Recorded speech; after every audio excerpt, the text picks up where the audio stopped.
라면은 같이 먹을 때 더 맛있고 잡지는 함께 읽을 때 더 재밌다. 안녕하세요. 옛날 잡지의 쫑알입니다. 뉴진스입니다. 백선입니다.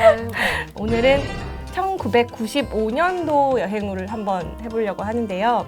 왜 근데 95년도일까요? 95년은 제가 교복을 벗고 처음으로 준비한 아, 거야. 사과를 내딛었을 때 네. 그때 어떤 일이 있었는지 새삼스럽게 좀 궁금하긴 했는데 그쵸. 궁금해요.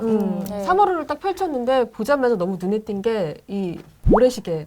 주옥 와. 같은 그러니까 보통 표지에 이 정도 지분을 차지하고 있다는 거는 그쵸. 상당한 특집이죠, 이 정도면. 네, 이 정도면. 그래서 당시에 대체 모래시계가 어땠길래 네. 이 정도로 분량을 차지하고 있나. 그리고 이정재, 최민수 두 사람은 아. 고현정 씨보다 좀 글씨 크기가 컬러도. 큽니다. 네. 이 편집장이 표지를 잡을 때 이 글자 크기에 따라서 아시죠? 그쵸. 기사 비중을 두고 그쵸. 있는데 이 정도 비중을 뒀으면 대체 무슨 얘기를 하셨을까 그쵸. 궁금해서 95년도 3월호를 골라봤습니다. 아. 첫 번째로 제가 보여드릴 장면은 이 광고인데 당시 아. 이정재 씨가 이 오징어 게임에 정말 그 풋풋하다. 예. 얼마나 많은 인기가 있었는가.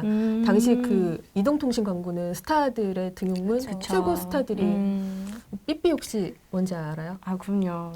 전형적인 삐삐 세대라. 근데 요즘 애들이 되게 삐삐에 대해서 되게 궁금해하더라고요. 도대체 어떻게 연락을 주고받는 거냐. 그 개념으로는 도저히 상상이 안 가는 거죠. 번호. 그죠. 번호만 번호. 남길 수 있는 어떤 시스템인데, 사실 그러다 보니까 공중전화, 그 쉬는 시간 10분 동안 공중전화를 차지하기 위해서 58분부터 막 이렇게 뛰어가야 되기 때문에. 그래서 저희 세대는 이제 삐삐로 시작해서 네. 교복을 벗고 삐삐를 차고 이제 사회에 처음 나왔는데 그때 이후로 뭐 시티폰, PCS 시티폰. 이 변천사는 또 언젠가 한번 할 수 있을 것 같아서 네. 이 부분만 좀 넘어가 보겠습니다. 본격적으로 모래시계를 이야. 열어보면 첫 번째 기사가 최민수, 이정재. 모래시계가 어떤 드라마였는지 혹시 기억하세요, 두 분은? 저는 되게 감을한 게 그 당시 이제 지방에 살았기 때문에 서울 방송이 나오지 않아 구 서울 방송 현 SBS가 나오지 않았던 시기예요. 오빠 친구들 중에 좀 산다 하는 오빠들 집에 가서 곁눈질로 봤던 비윤의 지방러. 근데 그 오빠분은 어떻게 이 전파를 잡아서 이게 그 보신 지역 거죠? 민방 이런 걸 달면 아마 유선으로 공유가 됐던 것 그래, 같아요. 유선이었죠. 네네. 얘기 듣고 보니까 더 시골이었던 것 같아요. 저희는 그렇게 나오는 집이 없었고 유선이 없었나 봐요.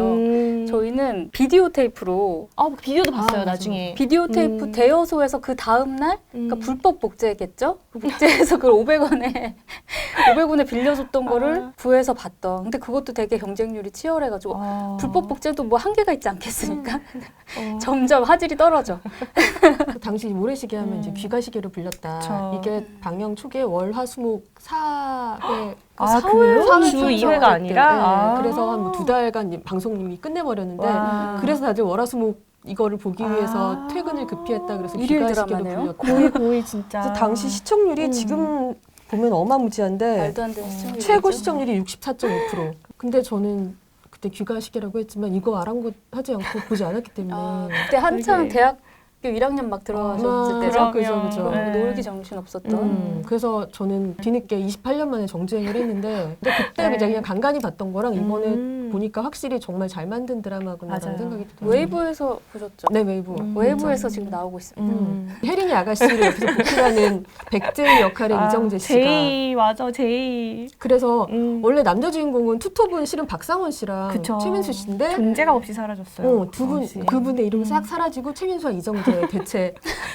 서브남주가 부각되는 최초의 드라마가 아니었을까. 그래서 이 기사를 쓰신 분이 이게 당시의 정서를 굉장히 잘 담아서 기사를 써주셨어요. 이정재는 여성 팬들의 사랑을 한 몸에 받았던 인물인데 대사가 거의 없어요.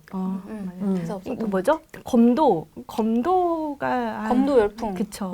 당시에 검도열풍도 불러왔다고 하고 또 하나는 이게 95년도 방송된 드라마인데 네. 광주 네, 민주화 담아서. 운동을 정말 직접적으로 담았던 거의 최초의 드라마라고 그쵸. 당시에 이제 광주 시민들이 굉장히 협조를 많이 해주셔서 촬영하기 수월했다고 하는데 이게 보니까 현장에서 만들어내는데도 한계가 있어서 다큐처럼 당시 영상을 맞아요. 중간중간 중간중간 이렇게 끼워 넣었는데 그게 오히려 더 되게 현장감을 아. 살리고 최근까지도 모래시계 검사라고 주장하셨던 아, 분이 분도 있잖아요. 계셨죠. 네, 송 작가가 아니라고 음. 했지만 네, 스스로 아, 네. 그렇죠. 그런 그런 분도 분도 계셨어요. 그럼 두 분은 네. 모래시계 제목이 왜 모래시계인지 아십니까?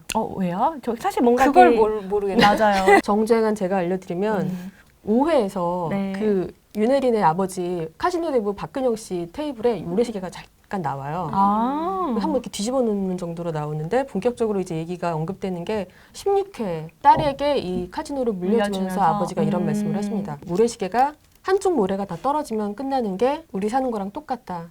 아무리 대단한 것이라도 끝이 있다. 이렇게 얘기를 하시거든요. 뭐 여러 가지 생각할 수 있게 하는 대사네요. 그리고 여기 이제 돌풍의 두 주역을 매력 비교를 하는데 얼굴과? 20대 여성분들이 서로 이제 반반으로 나는 이정재, 나는 재밌다. 최민수. 보통 이분들은 그 잡지사 기자들의 지인들이나 희생양들. 많죠. 여기 또 약간 표현이 강하고 터프한 남자 캡이야 캡이야. 이거. 캡이야. 이게 유행 진짜 맞잖아요. 최고의 캡이야. 유행. 그리고 여기 보면 헝클어진 머리, 야수 같은 눈빛, 뿅가요. 그런가요? 당시의 최상급을 표현하는 그쵸. 그 여기 나오는 명대사 중에 하나가 이렇게 하면 널 가질 수 있을 거라 생각. 좋다. 이게 너무 강하게 남아 있어서. 그거랑 또 하나 있잖아요. 나 떨고 있냐? 나 지금 떨고 있냐가 분당 시청률 최고였다고 70%대를 기여를 진짜요? 근데 되게 흥미로웠던 게 제가 찾아보니까 이게 추후에 2017년도에 뮤지컬로도 제작이 맞아요. 됐었는데 2017년도에 초연을 하고 5년 정도 지나서 다시 무대에 올렸을 때는 그 제이라는 캐릭터를 뺐더라고요. 진짜? 네, 그래서 조금 더 이제 여성 중심적인 서사의 이야기를 싣고 간다라는 취지로 빼신 것 같은데 되게 좀 의외이기는 했어요. 이 캐릭터를 뭐 그런 건가? 보디가드는 필요 없다 뭐 네. 이런. 그런 의도로 이제 빼셨다라는 이야기를 들은 것 같아요. 그 아까 했던 명대사가 네. 이게 너무 밈화가 돼가지고 왜 개그맨들이 막 따라하고 그랬잖아요. 집중이 떨어질까 봐. 네, 그러니까 그 그 대사를 뱉는 즉시 주변에서 막 킥킥거리고 오는.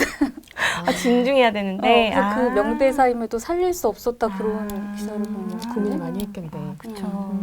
근데 만약에 지금 시대 때 모래시계가 이렇게 히트를 쳤다. 우리가 기사를 쓴다면 어디에 포커스를 맞췄을까? 저는 만약에 지금 기사를 쓴다면 네. 그 한 챕터를 추가할 것 같은 게 성인지 감수성. 그러니까 이게 여성 시청자도 많았던 이유 중에 하나가 혜린이가 굉장히 당차고 맞아요. 할 말 다 하는 스타일로 맞아요. 나오거든요. 학교 앞에서 술을 마시고 있는데 친구가 담배를 피우고 있었어요. 아, 근데 어떤 남자가 오더니 기집애가 건방지게 담배 핀다고 뺨 때리는. 뺨 때리는데 맞아요. 그때 이제 혜린이가 같이 맞사다구를 때리면서 너 같은 놈이 나중에 독재자가 되는 맞아요. 거라고 시원시원하게 한마디 하고 통쾌했죠. 물론 이제 그 당시 뭐 70년대 80년대 배경이니까 대사 중에 뭐 여자가 음. 이런 식으로 시작하는 대사가 많이 나오는데 그때마다 혜린이는 지지 않아요. 바로바로 따박따박 아버지 같은 경우도 혜린이한테 이제 교육을 많이 받은 거예요. 그래서 거의 마지막쯤에 가면은 네. 여자가 이랬다가 아니 사람이 이렇게 나를 힘을 주셨네. 네 그렇게 교육하면 바뀔 수가 있습니다. 아. 그리고 저는 이제 박상원 씨가 되게 매력적이었던 캐릭터였던 게 그 와이프가 하숙집 딸이랑 결혼해요. 맞아요. 결국 결혼한 그 하숙집 딸도 조민수 씨 캐릭터가 약간 주눅이 들어있어요. 실은 너무 쟁쟁한 맞아요. 검사고 그런데 이후에 강우석 집에서 검사팀 같이 와서 수사관들이 회의를 할 때도 음식만 내놓고 가지 않고 같이 대화에 참여해서 맞아요. 본인의 의견을 내고 그 의견을 또 차용해서 잡전에 성공을 거두는 장면도 나오거든요. 그리고 집에서 이렇게 걸레질을 하는데 강우석이 걸레를 내려놓게 하고 당신은 나의 아내다. 부부는 동등해야 된다라는 얘기를 또 하거든요. 그래서 그런 부분 왜 근데 부각되지 못했죠? 요즘 잘못인 거야? 요즘이었으면 강우석이 너무 1등이라고 봅니다. 그리고 마지막으로 등장한 게 쫑파티. 요즘은 그냥 기자도 못 종방연 들어가고 뭐 이렇게 하죠. 종방연 같은 거 네. 외부에서만 그냥 사진 찍고 빠지는데 이때는 이제 같이 했죠. 그래서 여기 보면 최민수 씨는 아내 강주은 씨 그리고 당시 박상원 씨는 예비 신부 김수경 씨를 동반하고 나타나서 부부애를 과시했다. 근데 요즘 다시 예능으로 강준 씨께서 이렇게 부각되고 계신 우아하게 욕하기 아세요? 저는 그 강주은 씨를 예전에 인터뷰 때 한번 뵌 적이 있는데 굉장히 시원시원하게 말씀을 매력적이시죠. 잘하세요. 그리고 그 말도 뭐 재밌게 하시려고 그러는데 우리 민수라는 말도 되게 거침없이 하시고 네. 되게 재밌었던 게 당시 그 설해마을에서 인터뷰를 하고 있었는데 인터뷰하다가 갑자기 이렇게 막 일어나서 가세요 저기 왜 그랬더니 아니 유성이 아빠가 지나간 것 같대 오토바이 소리가 들려서 근데 근데 아니 오토바이 소리만 듣고 어떻게 알지? 수많은 이랬는데 오토바이 맞았더라고요. 아, 자신의 선생님. 남편의 오토바이. 찐사랑. 두 분이 같이 이거 오토바이 같이 타고 와. 취미 활동도 같이 하시고 아. 당시에 그 제가 강준 씨가 했던 얘기가 좀 재밌는 게 있어서 네. 그게 저희가 기사 타이틀을 전사를 다스린 미녀 강준이라고 뽑았는데 그 이유가 그 강준 씨가 본인의 남편을 워리어라고 표현을 했거든요. 200년 전에 태어나야 하는 사람을 했던 사람이라고.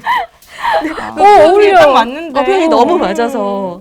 그리고 맞는데. 네. 미녀와 야수라는 워리어. 표현이 자기네에겐 좀 맞는 것 같다.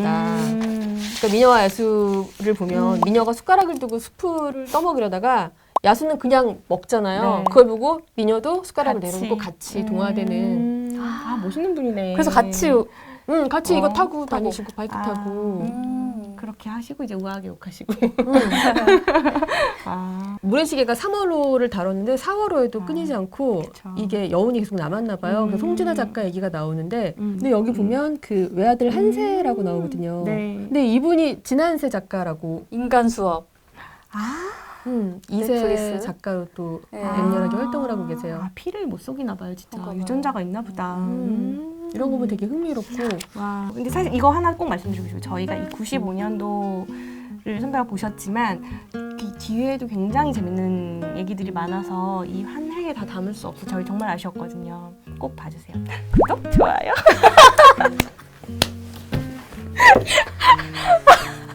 정말 소중한 캐릭터다.